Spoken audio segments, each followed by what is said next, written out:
On m'a souvent dit « Il faut du courage pour faire ce que vous faites ». En fait, il faisait référence au fait qu'avec mon mari, mon fils de 3 ans à l'époque, et puis ma petite chienne, on avait quitté la Suisse pour s'installer en Thaïlande, sans savoir vraiment pour combien de temps. Du coup, on m'a souvent dit « Il faut du courage pour faire ce que vous faites ». Et à vrai dire, j'ai jamais vraiment su comment répondre à cette question. À chaque fois qu'on me disait ça, moi j'étais un peu dubitative ou je me questionnais. D'ailleurs, le producteur de l'émission Bye Bye la Suisse, qui sera diffusée au mois de mai, m'a souvent posé la question par rapport justement au courage. Et à chaque fois, je me retrouvais de nouveau un petit peu bloquée par rapport à cette question. Puis je me suis dit, mais tiens, c'est pourquoi en fait j'ai de la peine à l'exprimer. Et en fait, parce qu'en fait, je me disais, est-ce qu'on est vraiment plus courageux que celui ou celle qui reste toute sa vie dans un travail qui ne lui convient pas?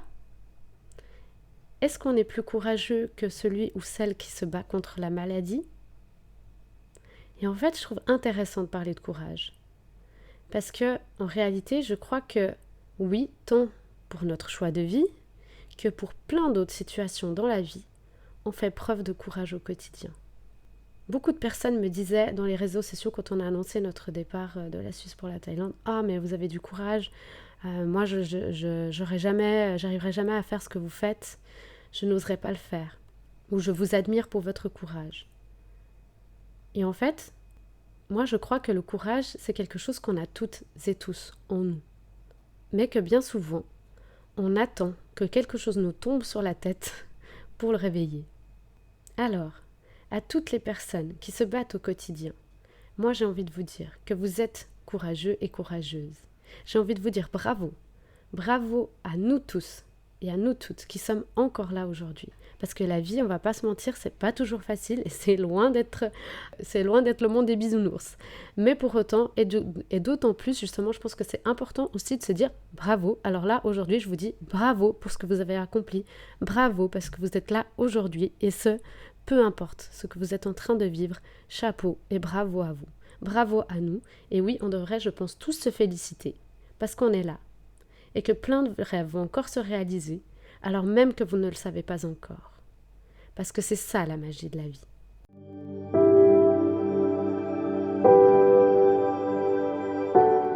Dans cet épisode, vous allez découvrir les principaux obstacles au courage, mais aussi 7 astuces pour cultiver le courage au quotidien avec des outils simples que vous allez pouvoir mettre en place de manière pratique et concrète. Vous allez aussi y trouver une visualisation positive pour vous permettre justement d'élever cette énergie du courage qui est en chacun de nous, comme je le disais dans l'introduction de cet épisode. On va cultiver, on va développer, éveiller ce courage qui est en vous grâce à la visualisation positive. Alors, les principaux obstacles au courage, qu'est-ce que c'est? Eh bien, ça peut être déjà la peur de l'échec. Parce qu'évidemment, on a tout souvent tendance, en fait, à s'imaginer le pire et puis à imaginer que justement, ça, on ne va pas réussir ou qu'on ne va pas être à la hauteur de nos attentes ou de ce qu'on espère. Et là, en fait, c'est étroitement lié à notre confiance en nous, au doute qu'on a envers nous-mêmes et envers nos capacités de réussite. Donc, c'est étroitement lié à la confiance en soi. Et puis aussi y avoir des attentes sociales ou de la pression de notre environnement extérieur, qui peut justement nous freiner dans notre évolution. La peur des autres, qui sont le reflet de nos propres peurs, ou que de justement ce qu'on craint qui pourrait nous arriver. Ça peut être aussi le confort d'une routine, parce qu'on est habitué un petit peu, c'est familier, on connaît ce qu'on a. Donc même si ce qu'on pourrait avoir pourrait être mieux, dans le doute, on préfère rester dans ce qu'on a. Au moins, on est sûr qu'on ne va pas échouer et on en revient à la première étape, c'est-à-dire la peur de l'échec et le manque d'estime de soi. Et ça peut être aussi nos blessures passées. Des expériences négatives du passé qui nous montrent que peut-être on n'est pas assez solide pour pouvoir, ou assez courageux, pour pouvoir réaliser ce qu'on a envie. Et du coup, ça va impacter justement, encore une fois, c'est toutes ces expériences de vie en fait qui ont pu aussi égratigner cette confiance qu'on a en nous au fil du temps. Le sentiment de solitude, par exemple, qui peut rendre aussi plus difficile le fait de vouloir prendre des risques quand on se sent seul. Et parfois, au contraire, c'est là où la dualité de l'humain, parfois, c'est justement ça qui va nous donner cette force de le réaliser. C'est ce que je disais en introduction, c'est que souvent on va attendre en fait que quelque chose de fort nous arrive pour se dire ok, maintenant je vais bouger, je vais me mettre en action. Et à ce moment-là, on se dit on n'a plus rien, on n'a plus peur de perdre quoi que ce soit parce que c'est comme si on n'avait plus rien à perdre. Donc on va oser. Quand on a peur de perdre quelque chose, eh bien on va rester dans notre confort.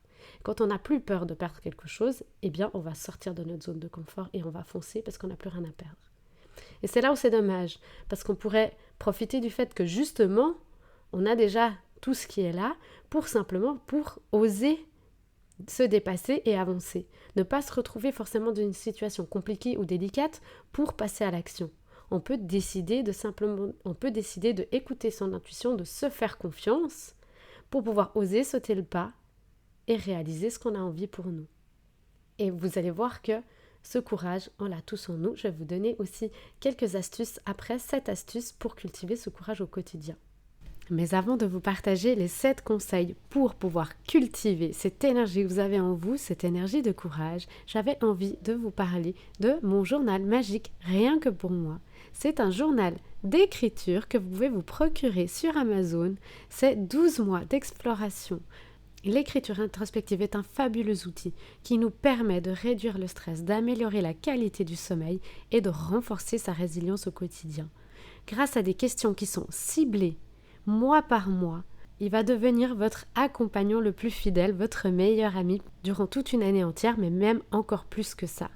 Parce que grâce à ce journal d'écriture, vous allez découvrir l'écriture introspective, comment en faire un outil magique qui va vous permettre d'atteindre vos objectifs personnels et professionnels. Je vous mets dans les notes de cet épisode le lien pour pouvoir l'acheter, le commander sur Amazon.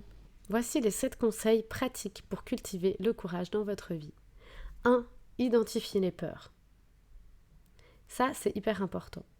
Quelles sont les situations qui vous font le plus peur? Souvent, quand je suis en consultation avec des clients, quand ils ont un projet de cœur, justement, puis qu'ils n'osent pas, ils ont un petit peu peur de savoir si c'est juste ou pas, s'ils vont réussir ou pas, on va faire cet exercice qui est assez connu, qui est l'exercice de on va imaginer le pire du pire du pire du pire. En fait, on va imaginer le pire de chaque situation jusqu'au bout. Et au final, on se rend compte très vite que le pire de ce qu'on s'imagine, en fait, n'est pas possible ou n'arrive pas. Ou que dans tous les cas, il y a un plan B. Donc ça, c'est un super exercice. Imaginez le pire du pire du pire du pire. Vous prenez une feuille, vous mettez votre peur et vous imaginez le pire. Et vous allez voir que très vite, vous n'aurez plus peur. Ensuite, c'est se fixer des petits objectifs. Ça, c'est important. C'est-à-dire de commencer par des petits défis, des choses que vous aimeriez faire mais que vous n'osez pas. Des petits défis qui sont pas forcément, qui sont un peu moins intimidants, qui vont vous aider en fait à progresser graduellement vers les défis qui sont plus importants. Par exemple, vous n'avez jamais été à la piscine tout seul, par exemple. Vous préférez toujours aller faire une activité accompagnée, vous n'aimez pas faire une activité tout seul. Eh bien, commencez par faire une petite activité tout seul. Quelque chose que vous savez qui vous intimide quand même, mais qui peut rester confortable pour vous. On commence petit. Se fixer des petits objectifs, graduellement, va en fait avoir un impact hyper important sur votre confiance en vous et cette notion du courage. En fait, chaque petit succès va renforcer justement cette confiance qui est en vous, pour vous donner le courage de relever les plus grands défis. Et en fait, ces petits défis, ils vont vous aider à sortir de votre zone de confort. Parce que le courage, il se cultive en sortant de temps en temps de sa zone de confort. Faire une activité nouvelle. Même si c'est quelque chose de petit, il faut toujours des petits pas. Il faut toujours commencer par quelque chose. Je le dis souvent, la vie, c'est une énergie de mouvement. Si on stagne, si on met les pieds au mur, eh bien, on va avoir que des petits blocages. La vie, elle est faite pour évoluer, pour changer. Et le changement, ça fait peur. Alors, plus vous allez sortir de votre zone de confort par un petit pas et bouger chaque jour un petit peu plus vous allez renforcer cette confiance en vous et vous allez voir que tout finalement se passe beaucoup mieux que ce qu'on pense. Pratiquer l'écriture introspective, la méditation, tout ça, ce sont des outils qui vont vous permettre justement de calmer votre esprit et votre corps du stress ou de l'anxiété que ça peut générer, qui va vous aider à rester calme et concentré même dans les situations stressantes. Le problème par exemple de la méditation, de la relaxation, c'est qu'on a tendance à vouloir le faire que quand on vit un souci ou une période très stressée. Ce qui veut dire que le corps et le mental vont associer en fait la méditation, la relaxation à un événement difficile. Le but, c'est de pratiquer même quand tout va bien. Parce que comme ça, votre corps et votre mental vont associer ça à quelque chose de positif. Et de là, vous en aurez beaucoup plus de bienfaits et vous allez très vite les ressentir. Pareil avec l'écriture, le journaling, ça permet justement de libérer tout ce qui vous tracasse, tout ce qui vous fait peur sur papier. Et une fois que c'est posé sur papier, c'est plus dans notre tête, c'est sorti et on se sent beaucoup mieux, beaucoup plus allégé et beaucoup plus confiant. Ça passe aussi par s'entourer de soutien, de chercher du soutien auprès de vos proches, auprès de vos amis, auprès d'un mentor, auprès d'un professionnel. C'est hyper important. Le soutien social, c'est ce qui va vous aider de stagner, de passer de l'étape de je stagne à je passe à l'action. C'est ce qui va vous aider à vous sentir plus confiant et plus fort dans les moments difficiles. Ne pas avoir peur de demander de l'aide. Vous n'êtes pas vulnérable, vous êtes au contraire. Au contraire, ça veut dire que vous avez envie d'avancer, de bouger. Et ça, c'est hyper important. Mon avant-dernier conseil, c'est d'apprendre de l'échec. Je l'avais écrit un article blog d'ailleurs que je vais mettre aussi dans ce podcast, dans les notes. En fait, l'échec n'existe pas en réalité. C'est une représentation de ce qu'on fait. C'est une image. En fait, plutôt que d'avoir peur de l'échec, voyez-le plutôt comme une opportunité d'apprendre quelque chose et que peut-être il y a quelque chose d'encore mieux qui va vous arriver. Mais que parfois, on est obligé de passer par cette étape-là. Chaque échec, en fait, va vous rapprocher un peu plus de la réussite. Pour ça, j'ai un super exercice. Pour accepter vos erreurs, en tirer des leçons, vous rendre compte, en fait, que finalement, ce qui s'est passé après coup était encore mieux. Et pouvoir les utiliser comme un tremplin pour aller de l'avant. L'exercice que je vous invite à faire, c'est de prendre une feuille, un stylo, vous tracez une ligne, c'est ce qu'on va appeler ça un peu la ligne de la vie, et vous revenez jusqu'à, on va dire, 15 ans en arrière. Commencez il y a 15 ans en arrière. Et tous les 5 ans, vous notez ce qui s'est passé dans votre vie durant cet intervalle de 5 ans. Des moments difficiles, des moments joyeux. Et vous notez. Et vous le refaites 5 ans après jusqu'à aujourd'hui. Et ça, c'est un super exercice qui va vous permettre de vous rendre compte que même dans les périodes difficiles, finalement, il y a encore mieux qui arrive après.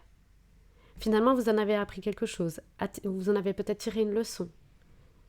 C'est un tremplin que vous utilisez pour pouvoir aller de l'avant avec plus de courage. Et ça, c'est un super exercice pour, vous donner de l'amour à vous-même, parce que ça va vous permettre de vous rendre compte de tout ce que vous avez accompli, dont on se rend des fois même plus compte parce qu'on est parti un petit peu dans le tourbillon de la vie, et qui va vous permettre aussi de vous rendre compte justement de ça, de ce chemin. Vous pouvez partager, d'ailleurs, vous pouvez écrire un commentaire dans les notes de cet épisode sur Spotify ou Apple Podcast pour partager vos impressions avec moi sur cette notion de courage. Qu'est-ce que ça représente aussi le courage pour vous? Si vous aussi vous avez eu des moments difficiles mais sur lesquels vous avez fait preuve de courage et que ça s'est bien passé, si vous avez envie de partager vos témoignages, écrivez-le dans les notes dans les commentaires de ce podcast. Comme ça peut aussi inspirer d'autres personnes à retrouver la foi, à retrouver l'espoir en eux et en leur chemin. C'est ultra important. Voilà, alors déjà merci à toutes les personnes qui vont prendre le temps d'écrire un petit mot. Et enfin, mon dernière astuce, c'est de pratiquer la visualisation positive. Visualisez-vous en train de faire face à vos peurs, à les surmonter avec succès. Imaginez-vous en train de réussir dans les situations qui vous font peur. On va faire là maintenant ensemble un exercice de visualisation positive. Elle va vous permettre de renforcer votre confiance en vous et de pouvoir avancer sur votre chemin avec plus de sérénité, le torse bombé et on y va, on est confiant et tout va bien se passer.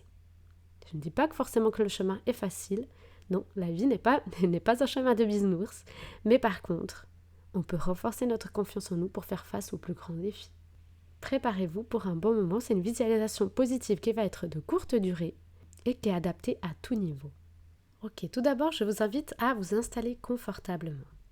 Que ce soit en position assise ou couchée, l'important c'est surtout que vous soyez confortable, que vous n'ayez pas mal au dos, vraiment c'est important que vous soyez confortable. Et si vous avez de la peine à visualiser, il n'y a pas de souci. Refaites-la plusieurs fois et vous verrez que plus vous allez en faire, plus ça deviendra inné.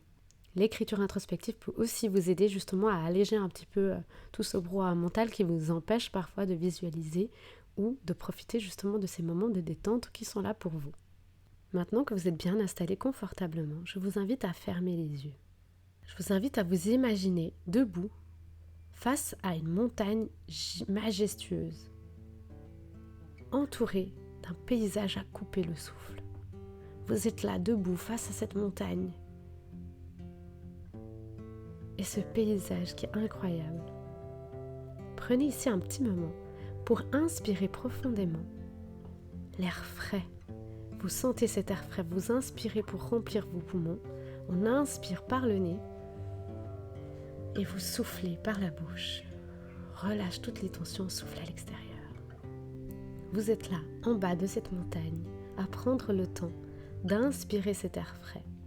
Et vous sentez le soleil qui vient réchauffer votre peau, réchauffer votre corps. Prenez ici un petit moment pour inspirer et souffler par la bouche.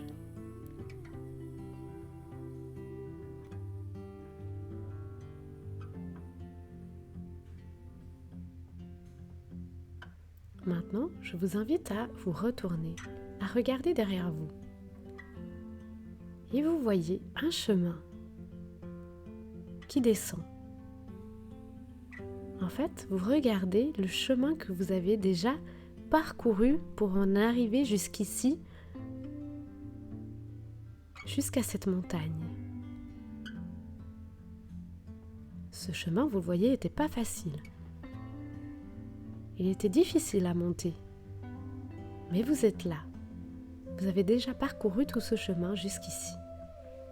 Bravo pour ça.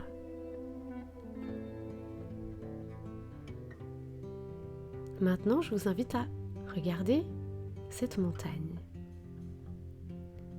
Et vous voyez des escaliers qui vous mènent jusqu'en haut.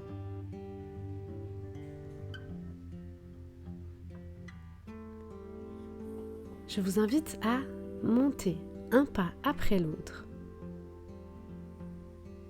pour gravir cette montagne jusque tout en haut.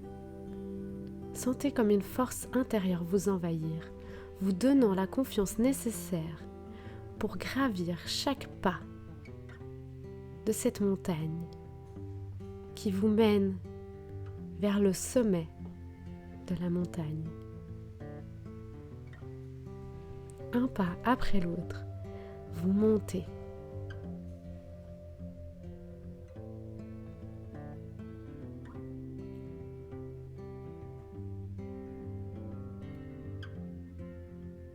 Vous surmontez tous les obstacles avec une facilité déconcertante.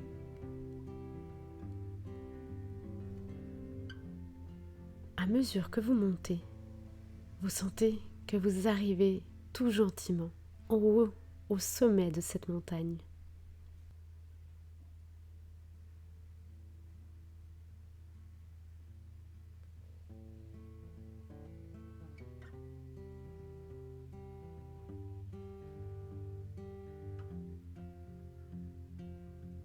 Vous êtes maintenant arrivé tout en haut, au sommet de cette montagne majestueuse. Et là, waouh, voyez le décor. C'est magnifique. Prenez une grande inspiration ici. Vous ouvrez grand les bras. Inspirez cet air frais. Vous êtes prêt face à l'inconnu à poursuivre vos rêves avec détermination.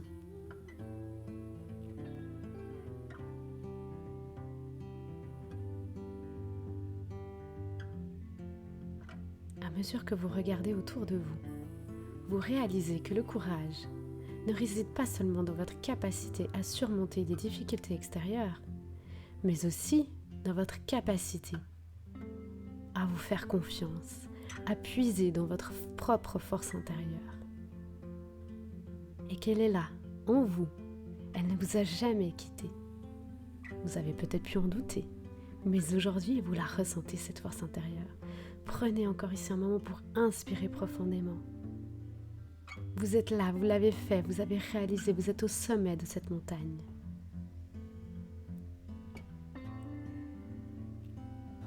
Prenez le temps ici pour renforcer cette confiance en vous et de continuer à avancer vers votre chemin en accord avec vos valeurs les plus profondes, en restant fidèle à vous-même, à vos valeurs, mais aussi en vos rêves.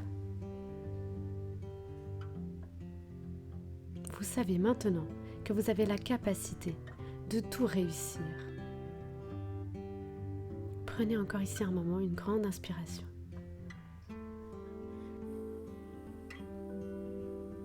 Il est maintenant temps de redescendre de cette montagne jusqu'en bas.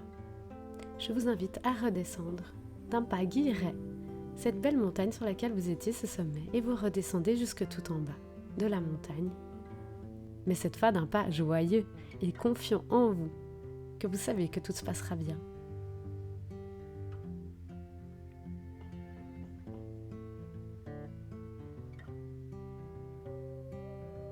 Une fois que vous êtes en bas de cette montagne, je vous invite à vous reconnecter avec l'espace dans lequel vous êtes, à sentir vos mains bouger,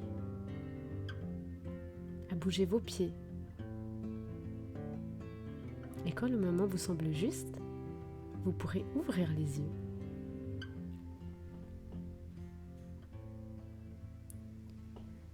À travers cette visualisation, j'ai voulu vous montrer que vous êtes le héros de votre propre histoire, que vous avez le courage qui est en vous, cette détermination, elle est là, et que maintenant vous savez que peu importe ce qui vous attend dans la vie, vous avez en vous la force nécessaire pour y faire face avec courage et résilience. Si vous avez aimé cette visualisation positive, je vous remercierai de le partager dans les commentaires de cet épisode, que ce soit sur Spotify, Apple Podcasts ou de m'écrire à travers les différents réseaux sociaux. Je vous remercie pour votre écoute de cet épisode. Sachez que cette visualisation, vous pouvez la refaire à chaque fois que vous en sentirez le besoin, et autant de fois que souhaité. Je vous remercie pour ce moment, pour cette écoute, et je vous dis à très vite pour de nouvelles aventures de vie.